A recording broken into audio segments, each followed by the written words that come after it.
Bien. Me gustaría que, como para comenzar, además de recordar que somos hijos, si tuviéramos que definir al ser humano, al hombre, que compartiéramos algunas cosas que nos parecen que podríamos decir. ¿Qué es el hombre? El ser humano, ¿qué es? ¿O quién es? ¿Cómo? Una persona. Un ser creado. Una unidad del cuerpo y alma. Unidad del cuerpo y alma. Se comunica. Un ser que se comunica. Perfecto. Un ser espiritual. Bien. Bien. Un ser en relación. De todas estas cosas vamos a tocarlas justo, ¿no? Vamos a ver si es oportuno o no para nosotros en una concepción cristiana decir que somos una unidad de cuerpo y alma. Vamos a ver en qué aspectos somos seres espirituales. Vamos a destacar la importancia de que somos seres en comunión o en relación. Pero para esto creo que tenemos que también recordar que el ser humano primero que nada es misterio. El ser humano es un misterio, porque Dios es misterio. Y entonces, creo que si al irnos de esta clase, después de 1 hora y media de hablar, nos queda claro qué es el hombre, estaríamos muy errados y habremos dicho cosas bastante desacertadas. Porque lo primero que tenemos que ser conscientes es que si el hombre es misterio, no lo vamos a abarcar nunca, gracias a Dios, como Dios. La categoría misterio nos permite decir, bueno, vamos a decir algunas cosas, pero no todas, sobre el hombre. Y es bueno, por eso creo que en la cartilla del Secretariado de Espiritualidad, en el programa decía que de lo que vamos a hablar hoy son de elementos de una antropología cristiana. Cosas que nos parecía, con el padre Marcelo sobre todo, cuando pensábamos el curso, que eran importantes, por ejemplo, antes de hablar de la oración, o antes de hablar de un montón de cosas que hacemos los cristianos. Es necesario tener clara la visión, porque esto nos puede afectar muchas cosas. Si renunciamos a tener claro una antropología cristiana, podemos caer en espiritualidades que no tienen nada que ver con lo que enseñó Jesús. Si perdemos de vista cuál es la definición del hombre para el cristianismo, a veces podemos caer en cumplir algunas terapias psicológicas que no tienen que ver con lo nuestro, por ejemplo. Entonces es muy importante tener claro algunos elementos de la espiritualidad cristiana.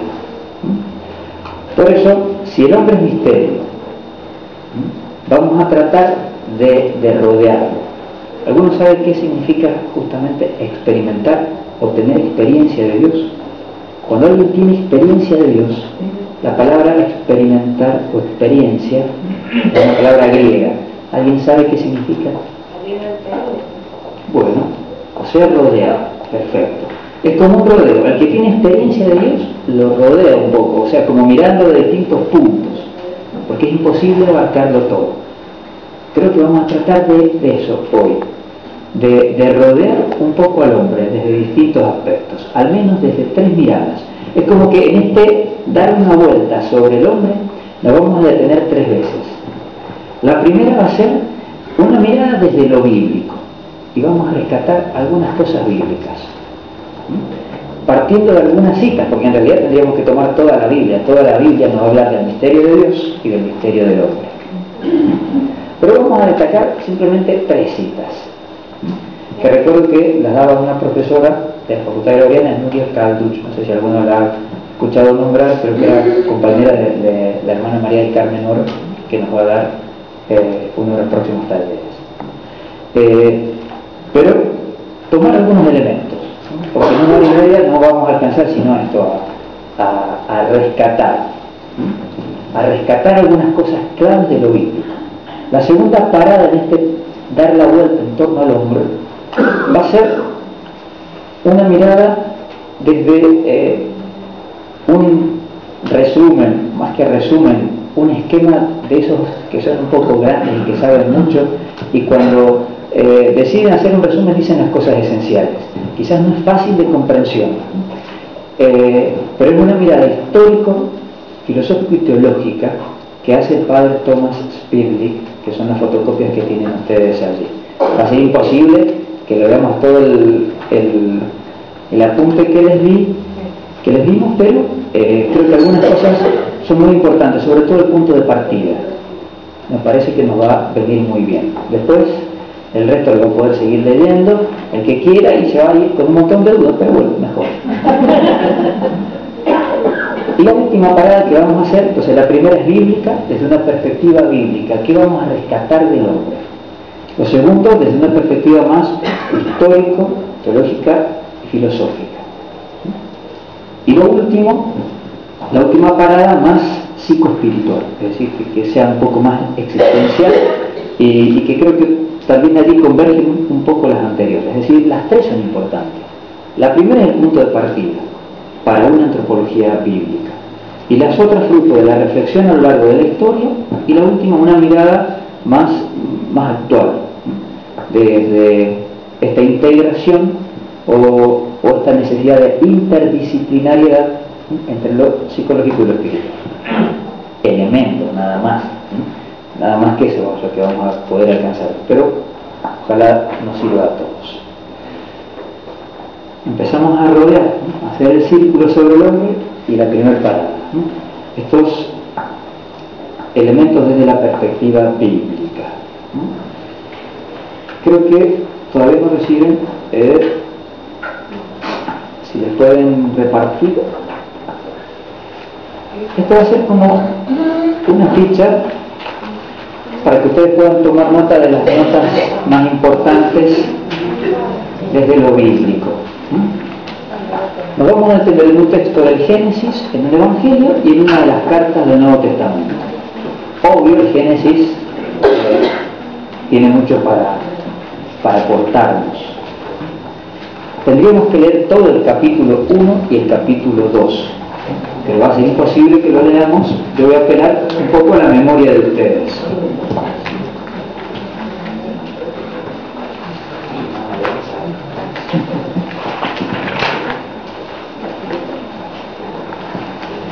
Bien, entonces en esta primer parada de las tres que vamos a hacer, vamos a plantearnos desde lo bíblico la revelación que dice del hombre.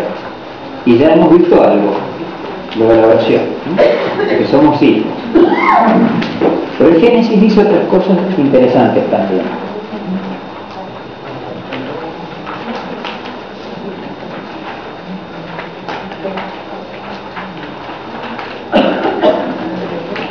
Les recuerdo que el Génesis 1 y 2 son dos relatos de la creación.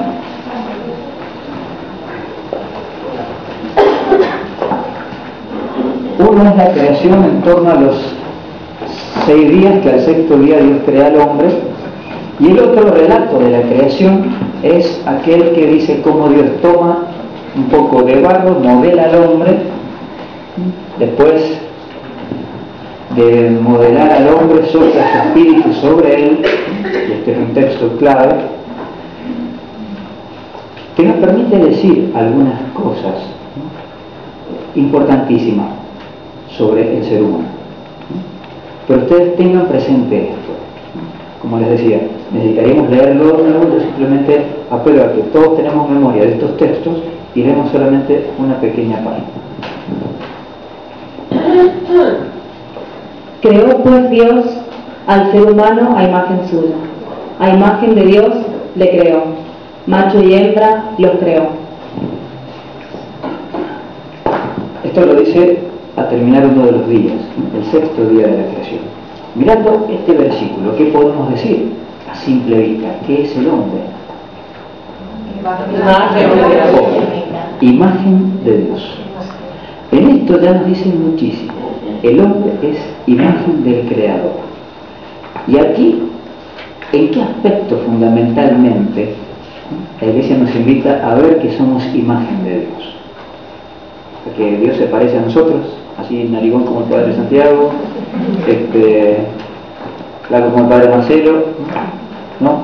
Obviamente que lo que se refiere aquí, o lo que tenemos que pensar aquí, es en esta característica tan hermosa que nos presenta la Biblia, que a veces nos hemos complicado tratar de explicarla y por eso a veces no se hace tan creíble, pero que es lo más lógico y lo más hermoso que tiene el cristianismo, que es el dogma de la Trinidad. Creemos en un Dios trino, en un Dios que es pluralidad de personas. En Oriente no se hicieron tanto drama para decir esto, porque les interesaba distinguir claramente que Dios son tres personas distintas.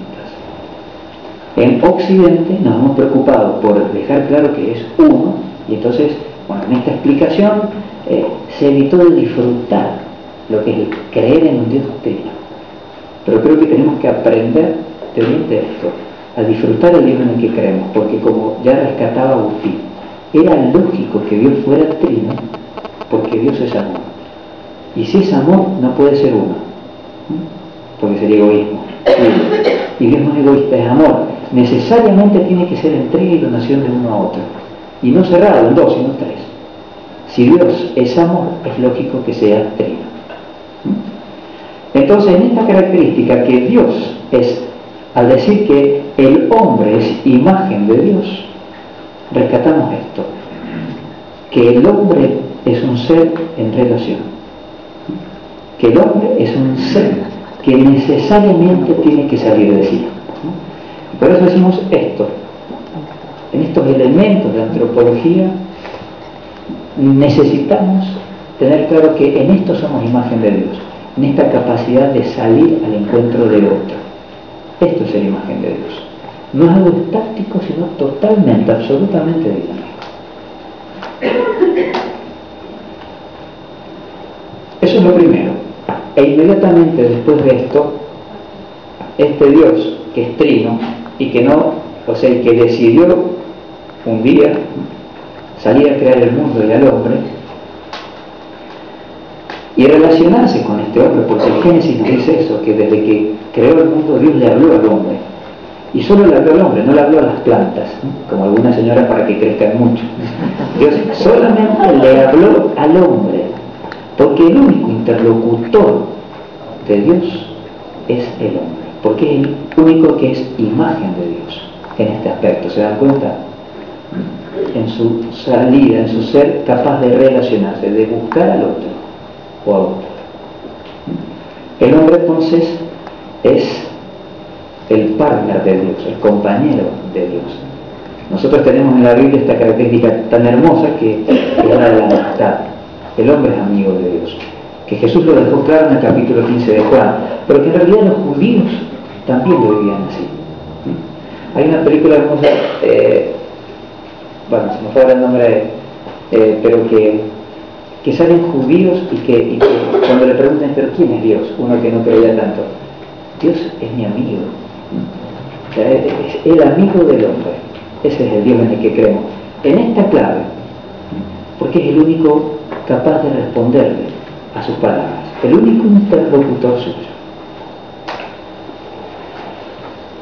Y seguimos pensando en el Génesis, y nosotros sabemos que cuando creó a Adán y a Eva, cuando se habla de ambos, dice en el hebreo original, se habla de Adán y Adán, y es un juego de palabras, ahí los que saben hebreo lo saben explicar mejor, pero a nosotros nos interesa esto, que el texto lo que dice es cuando se une Adán y Eva, allí se forma el género humano formado por esta unión de ambos, casi como que solamente es pleno, es uno, pero es total cuando está unido el hombre y la mujer. Entonces habla de esta necesidad de complemento. Y después nosotros vamos a tener que decir que en realidad el hombre es absolutamente pleno en el complemento con mayúscula que es Dios. Por eso yo puse allí, en esto de intentar resumir algunas cosas importantes, es completo solo en la trascendencia, cuando sale de sí. Cuando el hombre sale de sí y encuentra a una mujer, aquella que es distinta del hombre, o la mujer que sale al encuentro del hombre. Cuando salimos a los distintos, nos completamos, porque somos incompletos. La Biblia nos dice esto: el hombre solo es incompleto, la mujer sola es incompleta. Juntos forman el ser humano. La mismo vamos a decir del hombre sin Dios, pero eso después. El hombre que decimos en la tercera característica, así como es la imagen de Dios, es su único interlocutor, el hombre es incompleto. Y por eso necesitado de trascenderse, de salir de sí. Y lo último, una característica que brota ya del primer capítulo del Génesis es que el hombre es un ser libre. Es un ser libre porque es capaz de pecar, es decir, es capaz de responderle a Dios con un no, o es capaz de desobedecer a Dios. Desobedecer, obediencia viene de obaudir, escuchar con atención, de no escucharlo. Si es interlocutor, el hombre ya desde el comienzo quedó claro que puede dejar de ser aquello que es. Interlocutor de Dios. Puede decidir libremente cortar el cable de comunicación con Él. El hombre es libre. Y esta es otra cosa también, que es, lo hace imagen de Dios. Porque Dios es libre. Y creó al hombre con libertad. Hizo el mundo con libertad. No era necesario. Fue un acto de la libertad. Por eso nosotros decimos que cuando podamos, el amor implica la libertad. Algunas de estas cosas que rescatamos, se podría decir mucho más, pero me parece que estamos diciendo mucho. Y esto para la espiritualidad es fundamental. Saber que el hombre es el destinatario de las palabras de Dios, de su revelación. Saber que somos incompletos hasta tanto no salgamos de nosotros y busquemos el complemento en otra, en el caso del hombre, en otro, en el caso de la mujer, o en Dios. Y que somos libres. Así, en esto nos parecemos a Dios. Podemos optar como Él y podemos decidir no ser aquello que Él espera de nosotros, sus interlocutores, sus amigos. La amistad no se obliga, se da o no se da. ¿Me puedo hacer una preguntita? Imagen y semejanza. Es o sea, hablamos de imagen y ¿qué diferencia tenemos con semejanza? ¿O está todo...? No, yo no me quise meter en esa distinción porque si no nos vamos más hacia lo intelectual. Yo quisiera que disfrutáramos algunos elementos de la espiritualidad bíblica. No me quisiera detener más al término, pero bueno, se puede sacar mucho más. Vamos a lo segundo. Voy rápido porque si no, no vamos a alcanzar. Segundo texto.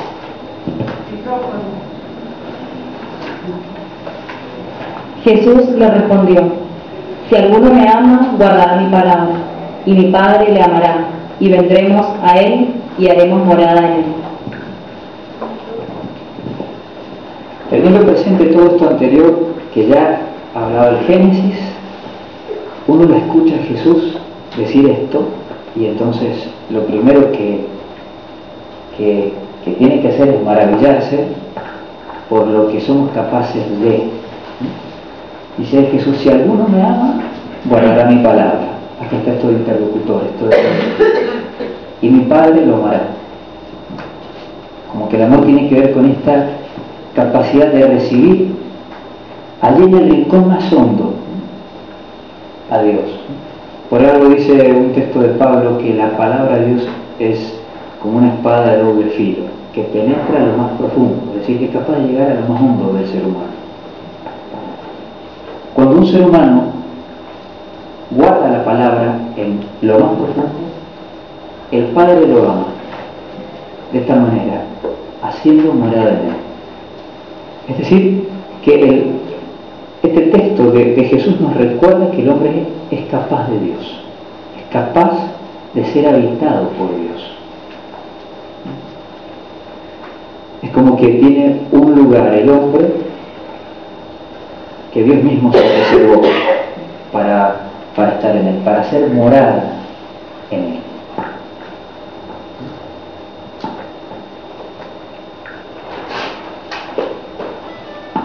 Algunos que hablamos muchas veces saben que quizás uno de los textos que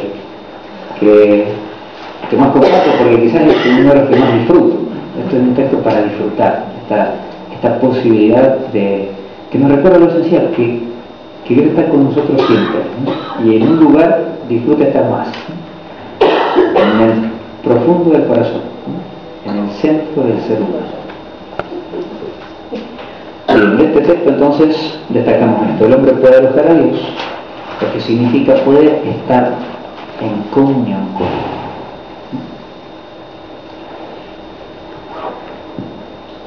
Y puede estar en comunión con Él porque el hombre es el único ser capaz de amar a Dios y aceptar su revelación. Si alguno me ama, una planta no lo podría amar, un animal tampoco, más allá de los protectores de los cuadrúpedos y demás. Pero solo el hombre podía responderle a Dios con el mismo trato. Él amaba, Él nos ama y espera esto de nosotros. Y el amor consiste en esto, sobre todo, guardar la palabra, es decir, estar atentos a lo que el otro hace o dice. Porque el amor es esto, es recepción y donación, y entrega, y apertura, etcétera, etcétera, etcétera. Bien. Y el último texto que vamos a tomar hoy, ¿no? Es el himno de los colosenses.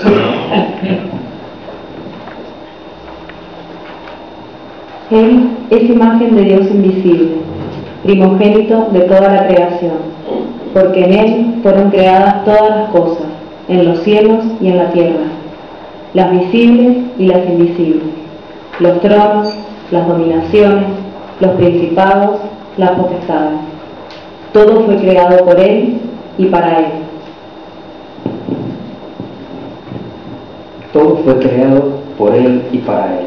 Él es imagen del Dios invisible, primogénito de toda la creación. Cristo es la imagen de Dios. Si queremos decir algo también de lo de la semejanza que decía, la semejanza, porque somos creados a imagen y semejanza de Dios, la semejanza está quizás en esto, en que somos capaces también de imitarlo a Dios. En Cristo encontramos el modelo. Cristo le muestra al hombre el camino del hombre. Recordaba siempre Juan Pablo II, con esto del Vaticano, está tan claro, tan sencillo. El misterio del hombre, es lo que estamos tratando de ver hoy un poco, solo se esclarece en el misterio del Verbo encarnado.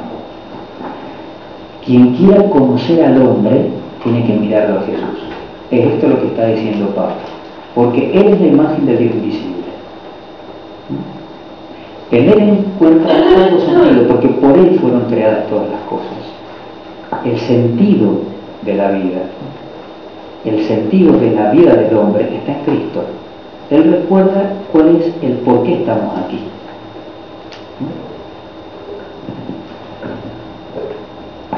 Creo que también es importante recordar que hablar de sentido es lo opuesto a que sea por azar o por una explosión. Por una explosión que quizás pueda explicar el principio material de la evolución. El principio material del hombre puede ser explicado quizás por la teoría de la evolución, pero el principio espiritual jamás. Porque el principio espiritual necesita que justamente sea lo contrario, me crearon para algo, con una finalidad. En el libro, que quizás en el seminario más estudiamos cuando vemos antropología teológica, Strix y Alsegui, que muchos de ustedes conocerán, es muy interesante como él dice esto: si yo miro al ser humano, todo me habla en un sentido. Si analizo el aparato ocular, veo que cada célula, cada átomo está puesta con una finalidad, para que el ser humano vea. Si analizo el aparato auditivo, veo cada célula, cada cosa, todo está puesto en función de que podamos escuchar. Todo tiene una finalidad en el hombre. ¿Cómo no va a tener una finalidad el mismo hombre? Yo creo que en Cristo vemos que el hombre es capaz de amar.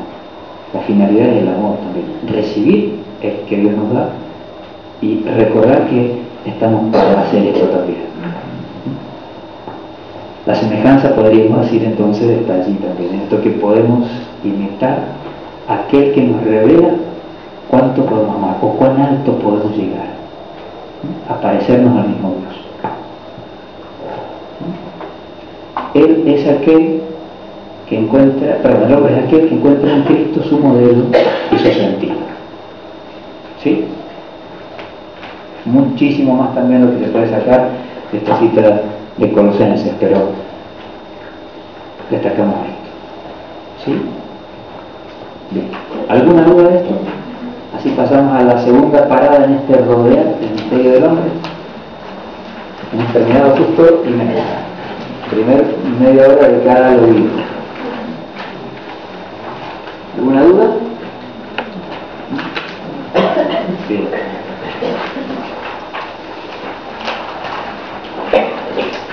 Seguimos caminando entonces y vamos a comenzar la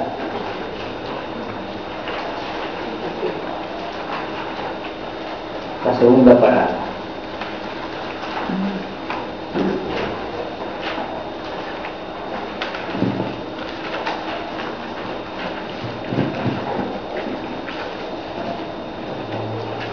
Bueno, no solo, que no sea una duda, pero algún parecer de este primer pantallazo desde lo bíblico. ¿Qué les ha parecido? ¿Les ha recordado cosas? No, ya lo sabíamos todo, estaba...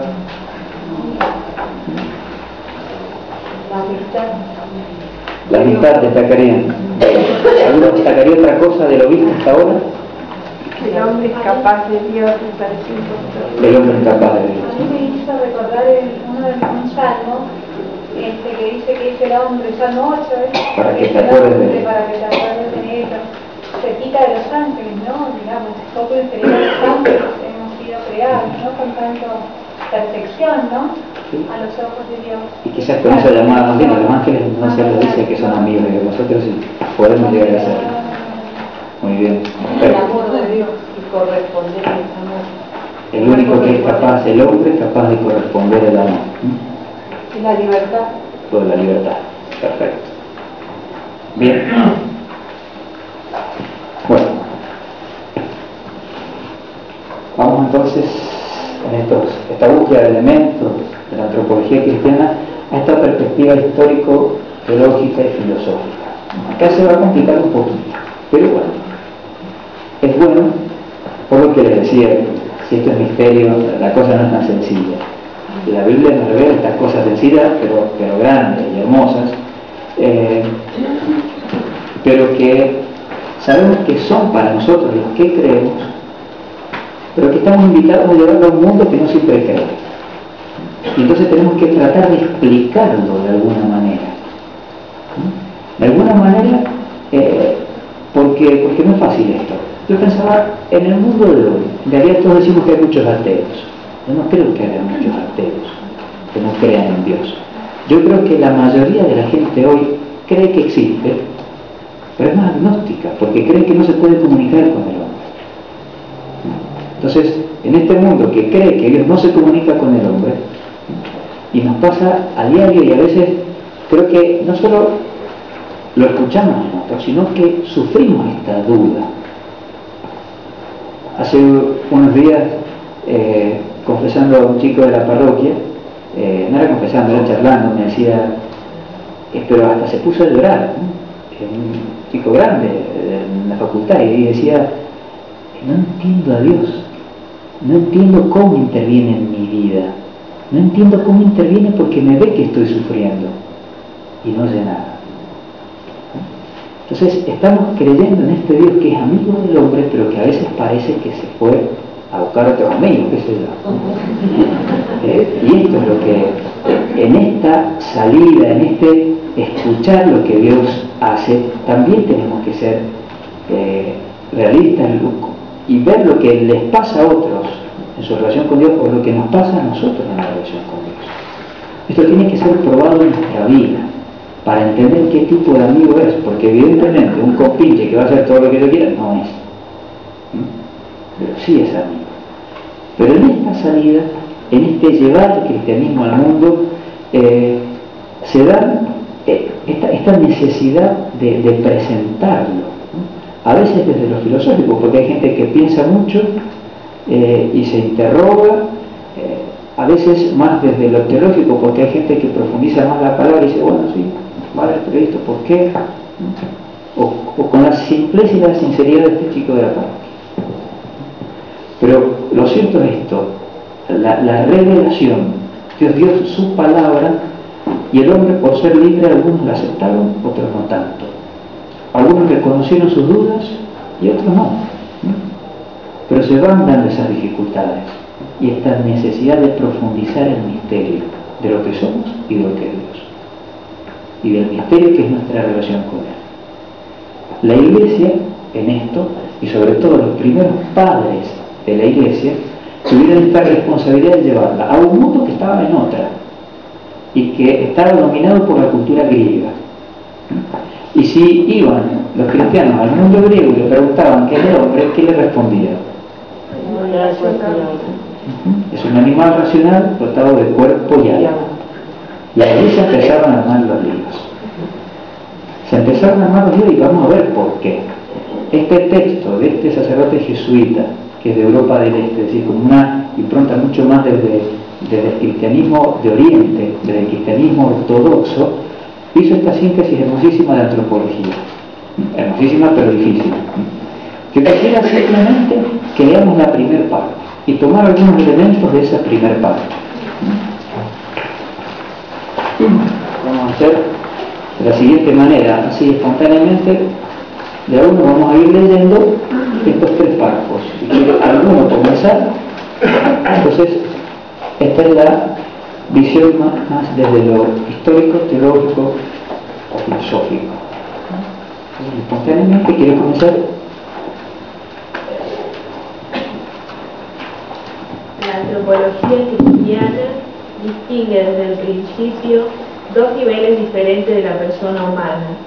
Al mismo tiempo comienza a afirmarse, sobre todo con los alejandrinos, en base a la doctrina platónica del alma y a definirse su toma de posición respecto a los problemas filosóficos. En esta situación, la oposición bíblica entre el hombre exterior y el hombre interior, el hombre carnal y el hombre espiritual, les pareció a los padres corresponder bien con la distinción griega entre el alma y el cuerpo. Hasta allí. Fíjense esto, ¿qué pasó? Dice, la reflexión cristiana empezó a darse cuenta de esto, que hay dos principios dentro del hombre. Y escuchando en la cultura griega en la que estaba, sobre todo el mundo que dominaba el lugar donde se produjo la revelación, cuando escucha esto de que el hombre es cuerpo y alma, le parece a muchos padres que expresaba esto que ellos en la Biblia habían encontrado, en algunos textos donde se hablaba del hombre interior y el hombre exterior, o del cuerpo, por un lado, de la carne y del espíritu por otro. Entonces, estos dos principios presentes en el hombre, pareció a los padres que podrían ser aprovechados o aprovechar estos conceptos griegos para expresarlo, el cuerpo y el alma, tomados más desde el platonismo, y se cae en esto que es un dualismo, porque se empezó a identificar el cuerpo con lo malo y el alma con lo bueno. Es esto lo que dice la antropología cristiana: distingue desde el principio dos niveles diferentes de la persona humana, y les pareció a los padres que correspondía bien con la distinción griega entre el alma y el cuerpo.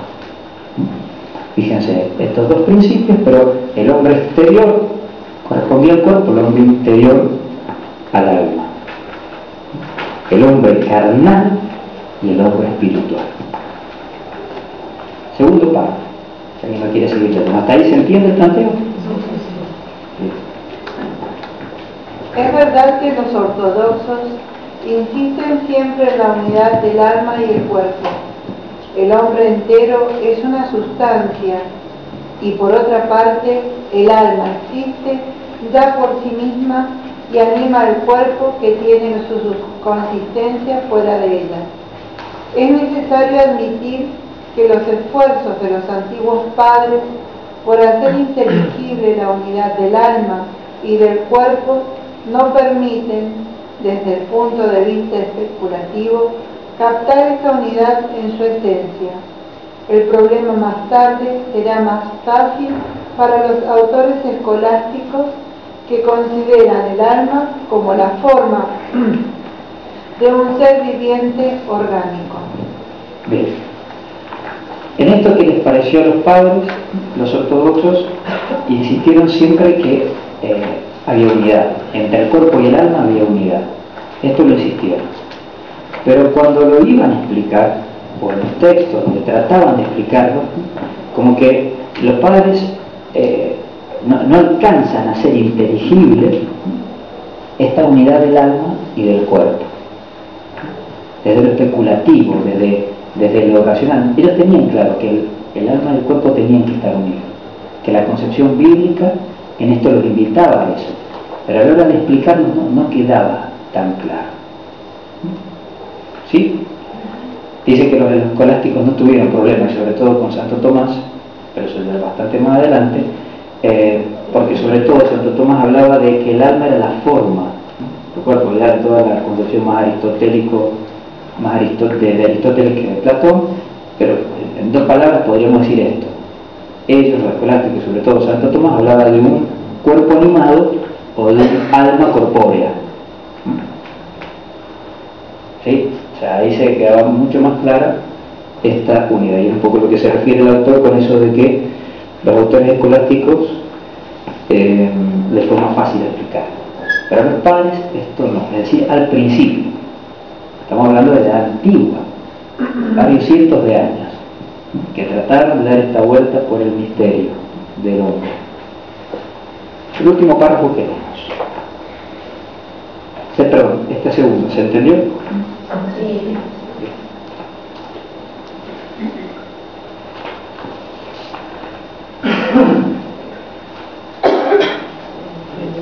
Los antiguos padres. Los antiguos padres venían de superar otro gran obstáculo que se presentaba en el platonismo. Destinen gustosos al hombre con las palabras propias de Platón. Todo lo mismo Platón. La planta celeste a causa de la dignidad de nuestra alma. En la Biblia, el alma, nefes, es el soplo de vida que hace del hombre un alma viviente, pero este término es muchas veces empleado en contraste con el mundo celeste de Dios y del Espíritu, Ruach. Entonces se debió completar la dicotomía filosófica cuerpo-alma con la tricotomía teológica cuerpo-alma-espíritu. Esta última vino a ser tradicional en Oriente, y también se nota una cierta confusión en el uso y en el significado de los términos. Bien. Vamos a tranquilos en esto que viene mucho más complicado, pero creo que es importante. ¿Qué es lo que pasó? Los padres se dieron cuenta de esto también. O sea, no solo estaba esta dificultad de decir que el cuerpo y el alma están separados, o que el cuerpo sea malo y el alma sea buena, que eso lo tenían claro, no lo podían explicar tanto, sino que también se dieron cuenta que cuando hablaban del alma, tenían que decir, bueno, pero ¿cuál es el alma? Porque en la Biblia, en realidad, había como dos palabras distintas. Esto del nefes y esto del ruach. Es decir, cuando Dios crea al hombre del barro, ¿qué hace? ¿Qué dice? Soplo de vida. Sopla. Hay un soplo de vida. ¿Cuál es la palabra que se utiliza allí? Es decir, el planteo era este.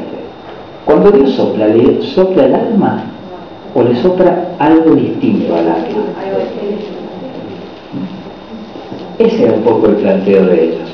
En la Biblia está claro con estas palabras que sabe, que el Dios lo va a saber mejor, pero bueno, los que no sabemos tanto nos conformamos con ver que había palabras distintas, entonces están expresando cosas distintas. Por eso lo que yo traté de dejar claro es esto. ¿Qué hicieron? Esto sí lo lograron. Lograron completar la dicotomía filosófica cuerpo y alma, sabiendo que era la unidad y que el cuerpo no es malo, el alma buena, sino los dos son buenos, creados por Dios, con esta tricotomía teológica, cuerpo, alma y espíritu. Porque en la Biblia hay numerosos textos que hablan de esto. Habla, se dice de modo claro que Dios crea un cuerpo que tiene alma, es decir, vida, por eso significa esto, ya lo vamos a profundizar más un poquito enseguida, es capaz de regalarle el espíritu. Podemos decir también que el espíritu con minúsculo como el, no importa, pero me siguen hasta ahí, ¿no? Esto filosófico de cuerpo y alma, esta definición, esta mirada racional sobre el hombre de los griegos que hablaban del cuerpo y alma, habiéndola purificado de que es una unidad y que no es uno malo y otro bueno, sino que los dos son buenos, le agregaron el elemento que aparecía en la Biblia, el término espíritu. Entonces el hombre es esto, cuerpo, alma y espíritu. No es solo cuerpo y alma. Esto fue mucho más tradicional, esto fue mucho más usado o estuvo más claro en Oriente. Pero sí se seguía notando esta confusión en el uso de los términos. ¿Qué me parecía a mí? Que en este tema era bueno ver a uno que sabe mucho de Biblia.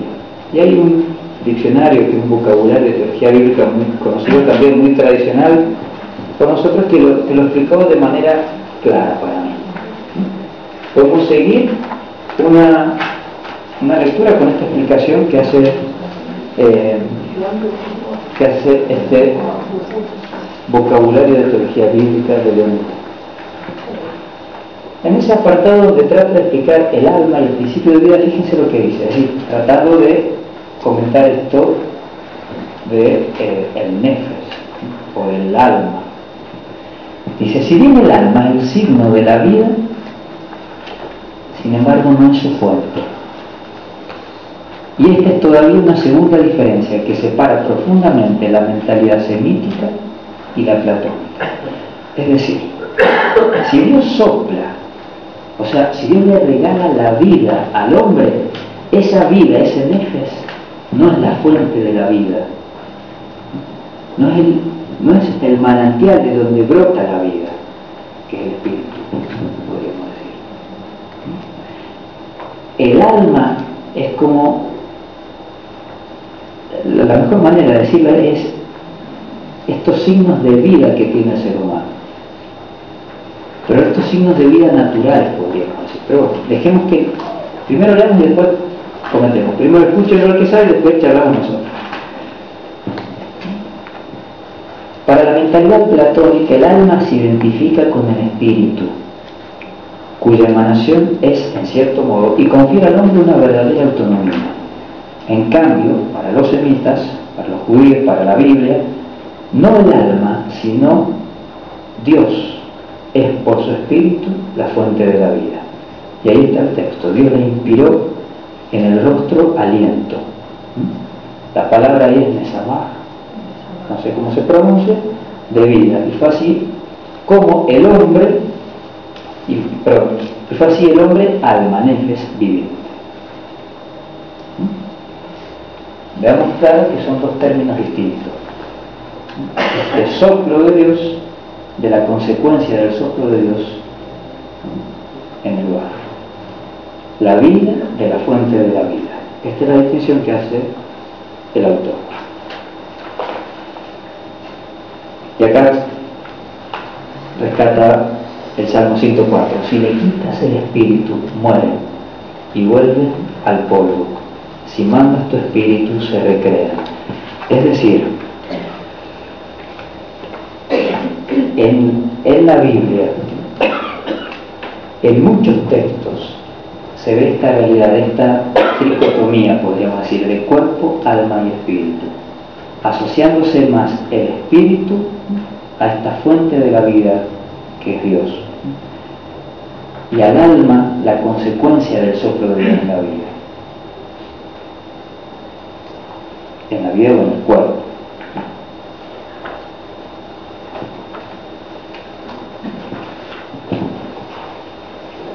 Acá vamos a llegar a una consecuencia importante que los padres sí supieron ver. Y vamos a ver el para qué o por qué era necesario complicarnos un poquito con esto. El alma, psique, principio de vida, esto es lo que nunca tenemos que hacer, dejar prendidos.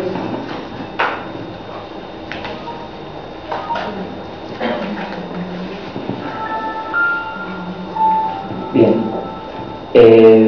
vuelvo a leer este párrafo.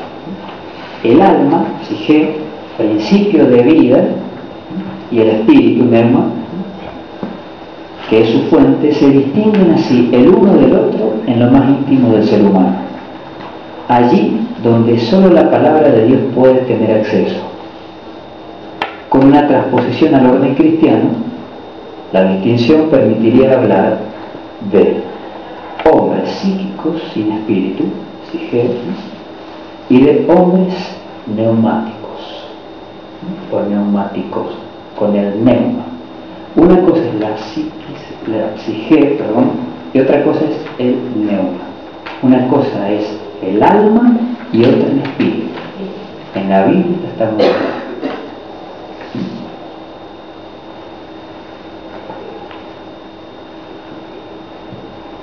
Y entonces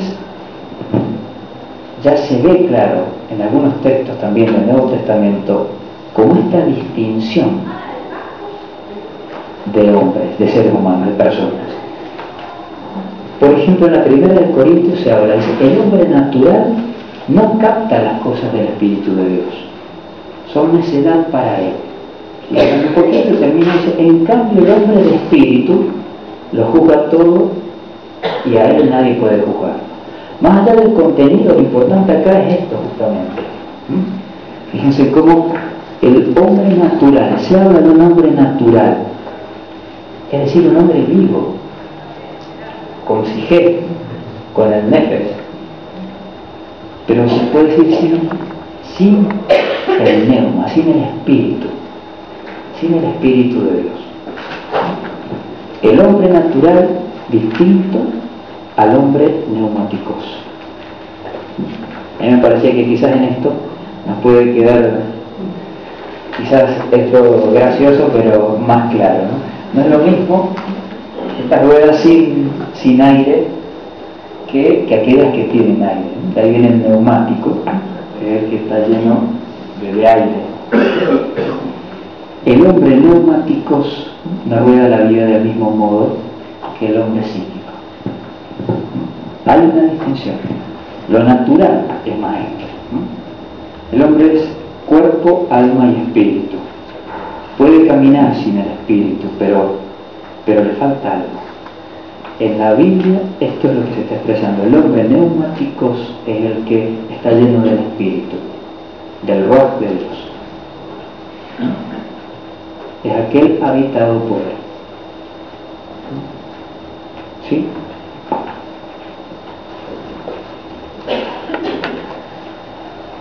Primera conclusión de esto. Para comprender la mirada que tiene el cristianismo del hombre es necesario superar el dualismo griego. No podemos decir hoy que el hombre es cuerpo y alma. Y no pensar como uno sigue escuchando a algunos cristianos hoy, o al menos si no lo dice, pero sí lo piensa, que el cuerpo es malo y el alma es buena. Ambos son don de Dios.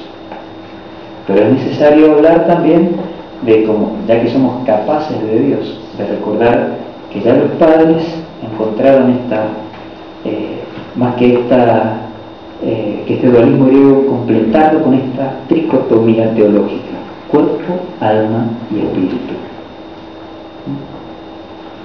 Este cuerpo animado y habitado, podríamos decir.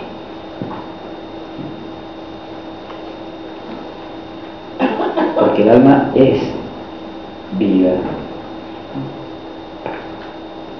pero el espíritu es vida como él. Ya desde el principio se distinguía el hombre psíquico del hombre neumático. El hombre natural, no sé si podemos decir básico porque sería como ofensivo para algunos, pero el hombre neumático, y sin deseo de ser ofensivo con nadie, pero con este espíritu es distinto, es un hombre habitado por el espíritu. O podemos decir que el hombre es un ser provisto de un cuerpo que no existe sin su alma, ¿no? Un cuerpo inanimado, y que tiene la posibilidad de recibir al espíritu del creador.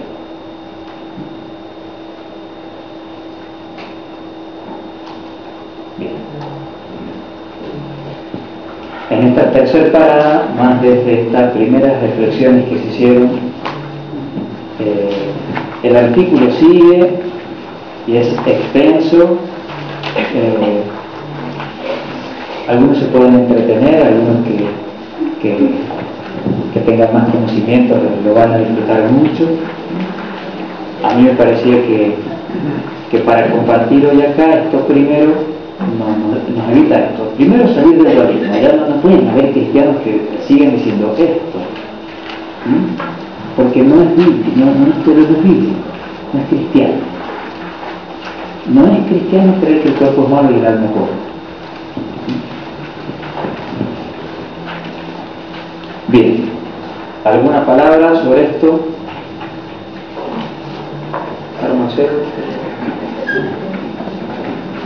Padre, el hombre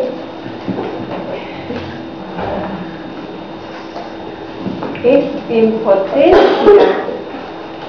espíritu o es activamente espíritu. El hombre es en acto habitado por el espíritu. En potencia también, si lo pierde, lo puede perder. Esta cita de Pablo lo que habla es esto.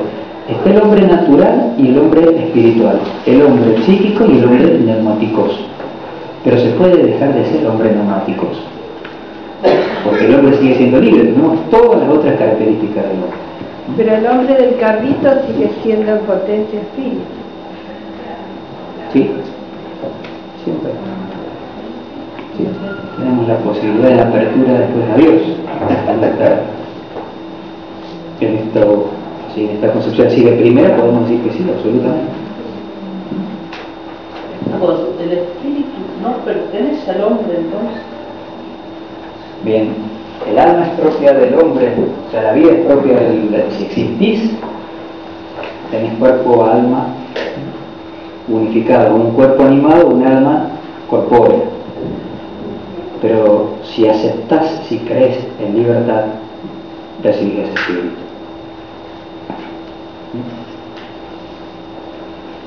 Podríamos decir, hay una habitación de la que hablábamos en la segunda cita bíblica.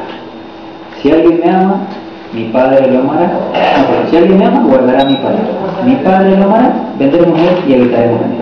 Es lo que en la tradición espiritual se conoce como la inhabitación trinitaria.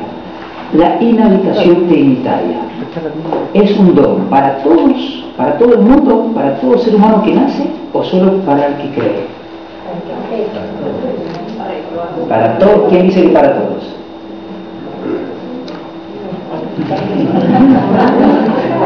Para todos. La inhabitación trinitaria es solo para el que acepta. Si alguien me ama, guardará mi palabra. Solo para el que guarda la palabra. En ese sentido, se ofrece a todos. Yo sé, por eso han levantado la mano algunos, porque se ofrece a todos. Nadie está exento de esto. Claro, pero el problema es que acepta. Pero ahí está la libertad, porque no estamos determinados a ser hombres neumáticos. No estamos determinados. Sí a tener el aliento, si no, no caminaríamos. Ahora ese espíritu, como decía, es espíritu con mayúscula. Sí, nosotros lo tomamos con mayúscula. Acá sí, pero al principio, incluso eso, después sigan leyendo y... El hombre que no tiene fe no tiene espíritu. El ateo no tiene espíritu. Yo prefiero esto que... Es una pregunta. Está bien. Pero no hagamos afirmaciones tan contundentes, porque recordemos que esto es misterio y que Dios es Padre, y un Padre hace todo por estar con un Hijo. Entonces, no nos salgamos de la lógica del amor. En lo que podemos ver y podemos decir claramente es que somos libres para aceptar o no esta revelación de Dios, para amarlo. Y Él no quiere, parece, meterse a nadie dentro si no quiere. Por algo dice el Apocalipsis: mira que estoy a la puerta y llamo. Si alguien me abre, entraré y cenaremos juntos. Entonces no digamos lo que creemos, tratemos de responder o ver con textos más bíblicos. La libertad siempre está clarísima en la antropología bíblica. Ni siquiera nos obliga a creer. ¿Sí, hermano? Yo tengo una pregunta. Para mí hay todavía algo que no me termina de cerrar. Nosotros hablábamos en lo bíblico que éramos imagen de Dios. Sí. Por otro lado hablamos de la libertad. De alguna manera, o somos imagen de Dios y Dios habita en nosotros, o somos seres libres que no dejamos habitar. No, somos imagen de Dios, decíamos en esto, en lo relacional, en este Dios que es capaz de salir, el Hijo que está permanentemente atento al Padre, el Padre permanentemente atento al Hijo. La imagen de Dios es en lo relacional, no en tenerlo a Dios. Somos imagen de Dios en nuestra capacidad de salir, de trascendernos. Ahí está la salida. Es decir, somos imagen de Dios en esta apertura. Allí es el hombre imagen de Dios. Pero no estamos determinados a ser neumáticos. Sin duda que la vida, por eso creo que, fíjense esto que explicaba el vocabulario de teología bíblica. Decía de modo claro, una cosa es la consecuencia del paso de Dios por ese barro, que es la vida, el nefesh, y otra cosa es la fuente, el manantial de esa vida, que es el espíritu. Pero, por eso, estamos rodeando un misterio. Lo que tiene que quedar claro es que el hombre sigue siendo libre. Y que si vemos esta cita de la inhabitación trinitaria, Dios habita, hace morada, hace una carpa en el corazón del hombre, solo que quiere creer, que quiere aceptar esta revelación de Dios, solo el que quiere ser su amigo. Acepta la revelación, acepta la palabra. Esto es lo que creo que es importante ver. Creo que también esto no es desprecio al que no cree. Esto es como, podemos decir, es premio al que sí lo hace. Libertad. Porque, ¿por qué no es castigo para el que no cree? Porque está a la puerta y llama. Al que no ha abierto todavía. No sé si dijimos que no iban a cerrar todas las cosas, seguirán en la reflexión. ¿Alguna otra pregunta, hermano? No sé si... El hombre es libre en tanto y en cuanto elige el bien.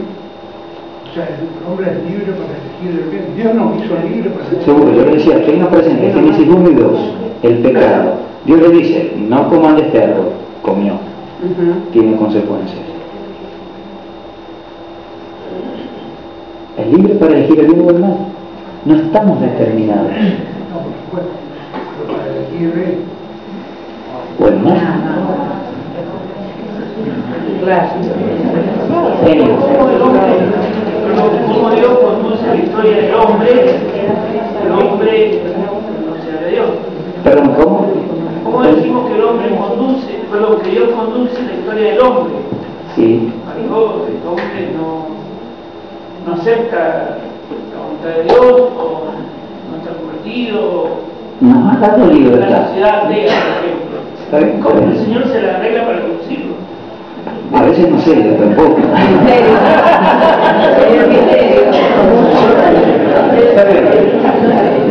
En esto ustedes no hagan un rodeo hacia mi persona y me pregunten cosas que no van a saber responder. Hagamos un rodeo al ser humano y seamos capaces de escuchar algunas cosas. Escuchamos lo bíblico, escuchamos la reflexión también primitiva de la iglesia, de las dificultades. Y escuchemos también, que ahora viene la última parte, algunas cosas más existenciales que quizás en esto podamos responder de alguna manera, no sé si responder, encontrar pistas para esto que ¿Qué pasa con los que no creen? Entonces, ¿quién conduce? ¿O cómo? Bueno, ¿será que Dios conduce de esta manera? Conduce el mundo dejando que cada uno vaya por su lado, ¿no? O por su camino. Creo que, bueno, veamos la última parte, la última parada, y después seguimos reflexionando, pensando o interrogándome.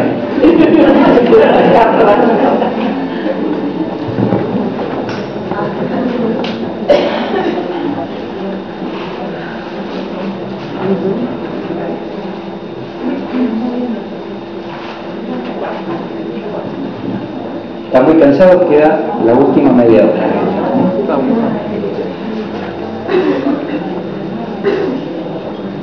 Bien.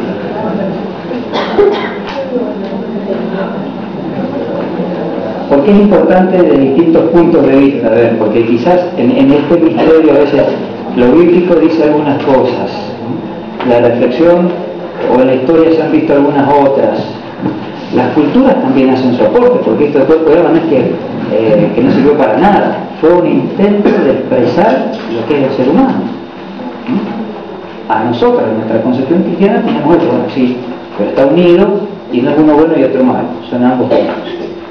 Se complementan, se apoyan, se iluminan ambas.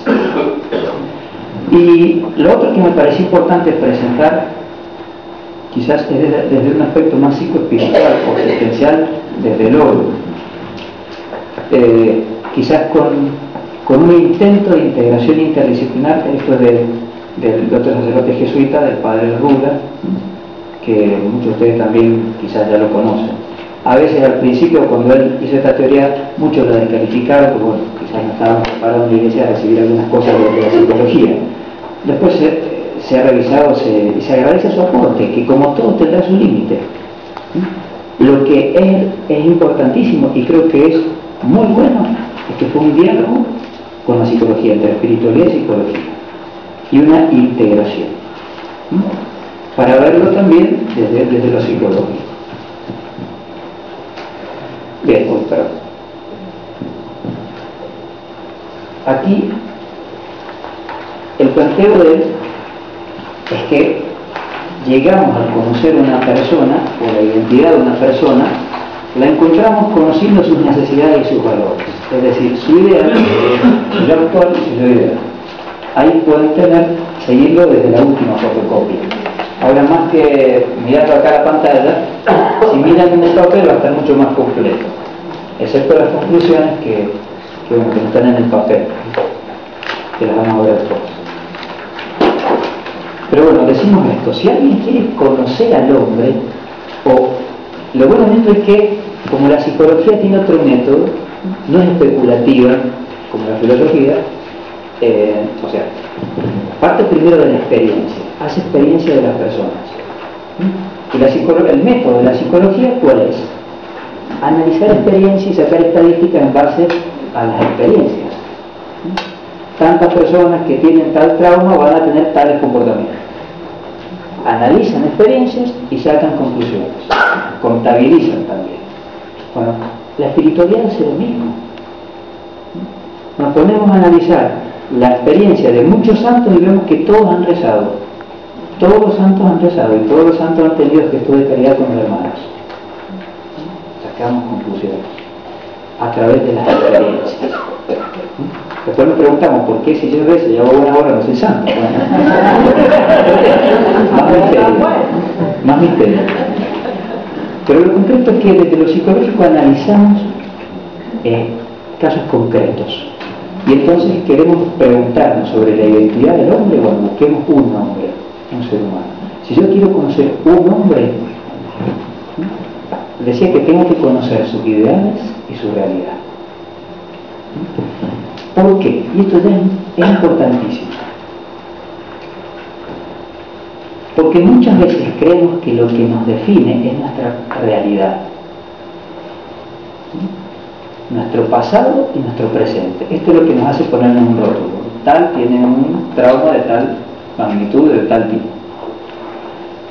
En cambio, para una mirada cristiana, que tiene en cuenta lo psicológico, pero que no se olvida de toda la reflexión cristiana y de y no se olvida de lo bíblico del hombre, de la antropología cristiana, dice, es cierto, pero la mirada que tiene Dios del hombre no es determinista, es decir, no me determinó, no me puede rotular mi pasado y mi presente.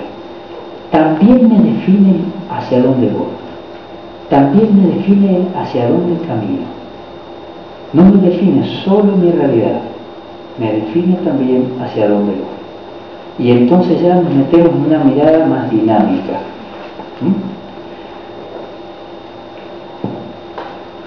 La mirada de Jesús es esta. ¿Acaso no invita a la conversión? Si Jesús está invitando a la conversión, está invitando al cambio o al crecimiento. Y entonces nos está diciendo, es posible cambiar. Y se está oponiendo a algunas corrientes deterministas que dicen, no podemos cambiar, no, y tal cosa y es así, y tal cosa lo determinó, y usted nunca va a cambiar esto, o lo que es más común a veces, y yo soy así, que me aguanten los demás. Desde el cristianismo nosotros sabemos que hay cosas que tenemos así, pero no me tienen que aguantar. Quizás no pueda cambiar algunas cosas, porque están determinadas. Incluso que hablábamos del discernimiento con el Padre Marcelo, yo decía esto, bueno, yo no voy a poder cambiar el año en que nací, está determinado, no voy a poder cambiar mi estatura, pero sí puedo cambiar que hago quizás con mi trauma de ser petizo. Se pueden cambiar las cosas, o sea, esta mirada más dinámica, el aporte del cristianismo también, ahí está otra mirada que se tiene del hombre desde lo psicológico, por ejemplo. Entonces, si quieren, miren su papel y vayan pensando, por ejemplo, ¿cuál es mi yo ideal y mi yo real? O mi yo actual.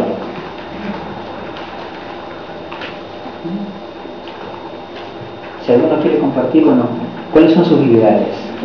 ¿Alguien que quiera?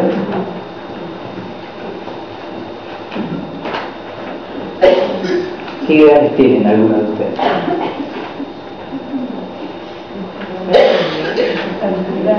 La santidad, buenísimo. Cuando es el actual no lo pregunte.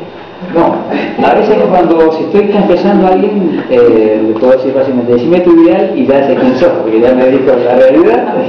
No, pero está bien. Supongamos este caso. Esta persona dijo, quiero ser santo. Bien, la santidad es el ideal. Que desee eso, que tenga este deseo, porque hablar de ideales, hablamos también de deseos. Que tenga el ideal de la santidad, le va a afectar la vida, la existencia, y la va a definir, si es real. Si dice así, yo quiero ser santo, y bueno, mi vida va por otro lado, eso es otra cosa. Y sabemos que es una enfermedad espiritual. Pero lo concreto es esto, en el yo ideal yo puedo desear ser santo, pero me acuerdo de que la semana pasada me fui a confesar y digo, ay, mi realidad es que no soy santo. Yo puedo tener el ideal de ser el mejor esposo y el mejor padre, pero al cabo de, no sé, de pelearme con mi mujer y de no darle bolilla a mi hijo lo que me dijo que dónde iba y sé dónde pasó la noche. Bueno, está esta distancia entre el yo real, entre el yo actual y el yo ideal. Hay una distancia. Siempre se da esta distancia. Y vamos a ver qué importante que es esto, porque tenemos que, parece que en una concepción cristiana, parece que el Dios en el que creemos tolera también que no lleguemos a los ideales tan rápido. O sea, creemos en un Dios que es paciente y que nos espera mientras nos convertimos. Es un Dios que es paciente tanto como esperar al hijo pródigo que vaya y vea todo lo que puede hacer y con la plata del padre hasta que vuelve. Entonces, desde esta concepción podemos ver esta distancia, pero también esto que es común a todos y que tendríamos que vivir con más naturalidad, esta distancia entre el yo real y el ideal, conscientes de que la vida tendría que transcurrir en este acercar mi yo real a mi yo ideal. Con algunos otros elementos vamos a ver cómo se aclara más esto. Fíjense, si uno se pone a pensar, los ideales siempre son cosas buenas, siempre son valores. En la realidad, en cambio, ¿qué predomina? Estos autores decían necesidades. Yo quiero ser santo, eso es un valor. Y pero en la realidad yo necesito que me atiendan, que me quieran, que me ayuden, que me hagan esto, que me dejen en paz, etcétera, etcétera. Tengo un montón de necesidades. Yo en el yo ideal abundan valores, en el yo actual abundan necesidades. Y esto se complica a veces porque las necesidades no son solo las que yo conozco, a veces son necesidades inconscientes. Y aquí es donde se da este diálogo entre espiritualidad quizás, o entre fe y psicología. Porque quizás la psicología es la que me va a ayudar a conocer estas necesidades inconscientes, con sus métodos, con sus técnicas. Pero lo que no va a hacer nunca, o no puede hacer nunca la psicología, es meterse con mis ideales. Porque soy libre. El ámbito propio en este esquema, con este intento de comprensión del ser humano cristiano que quiere dialogar o que quiere aprovechar esta ciencia tan oportuna como la psicología, es invitar a esto. Bien, el ámbito propio de la psicología es el pasado y el presente de la persona. Me ayuda a conocerme. Y es muy buena la psicología en este aspecto. Me ayuda a saber algunas cosas de mi pasado o algunas necesidades presentes que no las tenía tan conscientes. Me ayuda a conocerme. Ahora, si yo tengo presente todo lo que leímos del Génesis, de los textos bíblicos, veo que el sentido, es decir, así como el ámbito propio de la psicología es el presente y el pasado, el ámbito propio de la espiritualidad es el futuro y el sentido. Es decir, el qué quiero hacer de mi vida, porque ahí manifiesto mi libertad. Y el ser capaces de encontrar sentido en el que le da sentido a las cosas. Siempre recuerdo un retiro que hicieron, que hizo el padre Oscar de los monjes de Tupungato al clero de Mendoza, donde nos predicó sobre el Evangelio de Juan. Y el primer día empezó así, el prólogo de Juan. Al principio existía la palabra y la palabra era Dios. Y la palabra vino al mundo y el mundo no la aceptó. Otras traducciones dicen al principio existía el Logos y el Logos era Dios. Él decía, la traducción para el término Logos también es sentido. El Logos es el sentido, de ahí viene logoterapia. El sentido de las cosas vino al mundo y el mundo no lo recibió. Y el sentido era Dios. El sentido del ámbito propio, la finalidad, el por qué estoy acá, de la espiritualidad, de la fe. La psicología tiene competencia ayudándome a conocer mi pasado y mi presente. Pero hacia dónde quiero ir y el por qué estoy aquí, tengo que preguntarle a Dios, a la fe, a la palabra, al Dios encarnado que se hizo cercano, a este amigo.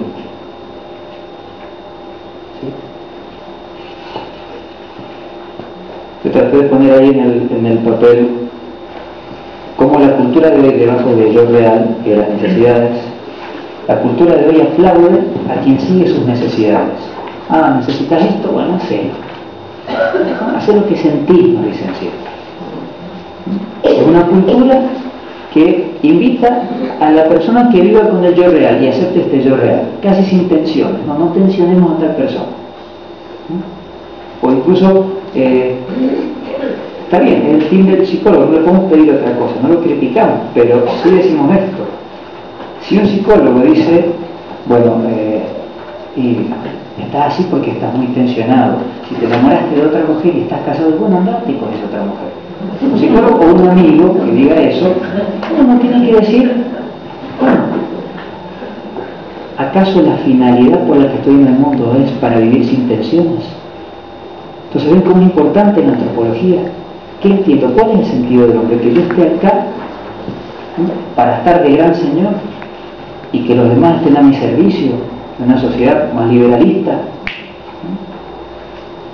Entonces, estas cosas nos hacen pensar cómo la antropología es irrenunciable en todos los ámbitos. La concepción del hombre bíblico me ayuda a mí a que no utilice métodos que no tienen que ver con lo que creo o con mi fe. ¿Sí? Entonces,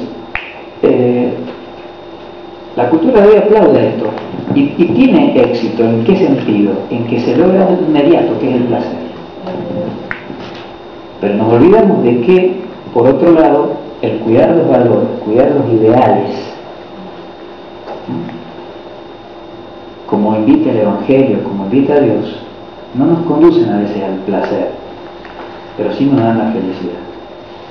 Y creo que hay un ejemplo que muchas veces pongo, que, por ejemplo, quizás hoy no tengo ganas de estudiar, o te van a ir a jugar al fútbol, y digo, bueno, me voy a jugar al fútbol, chao, y rindo mal. Y me olvido de que mi idea es recibirme. Entonces quizás solo logro un rato de placer jugando al fútbol, pero cuando vuelvo, se acabó, fue inmediato. Y entonces, por satisfacer lo inmediato, me pierdo de aquello estable que es el estado de la felicidad, que es consecuencia de haber logrado una idea, que es distinto. Entonces, por ahí, un modo de presentar el cristianismo tendría que ser esto. El cristianismo no son prohibiciones al placer, es una invitación a la libertad que nos conduce, o que gracias a la libertad de conseguir ideales, lo que yo tengo, que nadie me puede imponer, nos conducen a la felicidad. Jesús dijo por algo, hay más felicidad en dar que en recibir. En este dar, que es nuestro acto, esta capacidad de amar, etcétera, y todo lo que se podría decir. Pero bueno, en el medio de estas dos cosas, entre el yo ideal y el yo real, tiene una flechita en el costado derecho que dice ser en tensión. Son seres en tensión entre el yo actual y el yo real. Y esta es nuestra condición. Los santos son aquellos, como decía el padre Bernardo Rivera, que no vivieron tanto por sus necesidades, sino por sus ideales. Y está de sobra pensar ahora, no sé, con Pablo, con tanto, la Madre Teresa no debe haber tenido muchas veces ganas de curar a tal leproso, pero vivió por sus ideales también. Eso no significa descuidar los gustos o negar que hay cosas que no nos gustan. Eso no es bueno. Eso es otro tema y quedan 5 minutos, así que vamos a las conclusiones de esta tercera parada en este rodear el misterio de Dios. Decíamos que somos seres en tensión. Y podríamos terminar con estas dos cosas. Esta concepción cristiana o psicoespiritual también nos recuerda que el hombre, o sea, que nuestra mirada del hombre no es ni pesimista ni optimista. Hay ciertas psicologías que tienen una mirada pesimista porque caen en el determinismo, es decir, y no puede hacer nada el hombre con esto que le pasó. Nosotros creemos que siempre se puede hacer algo, al menos el modo como enfrento eso que me pasó, que no puedo cambiar. Pero tampoco es muy optimista, porque hay otra psicología, sobre todo proveniente de Estados Unidos, que son todos los autos. El hombre es capaz de todo, te puede sanar solo, autosanación, autosalvación, todo lo puede hacer solo. O sea, es una visión tan positiva del hombre, tan optimista, que es un empujar y está todo en ustedes. La concepción cristiana, bíblica, está entre ambas, no es ni pesimista ni optimista, porque sabe que el hombre es libre, pero una libertad tocada por el pecado, una libertad por esta inclinación, este pecado original, este misterio de iniquidad que a veces nos hace hacer lo que no queremos, como el Padre. ¿Por qué no hago el bien que quiero y hago el mal que no quiero? Esta mirada sobre el hombre es importante tener claro. No somos optimistas en exceso, pero tampoco pesimistas en exceso. Estamos ahí entre ambos. No es decir esto que somos los equilibrados, no, decimos nos ubicamos acá entre ambos. Y la última.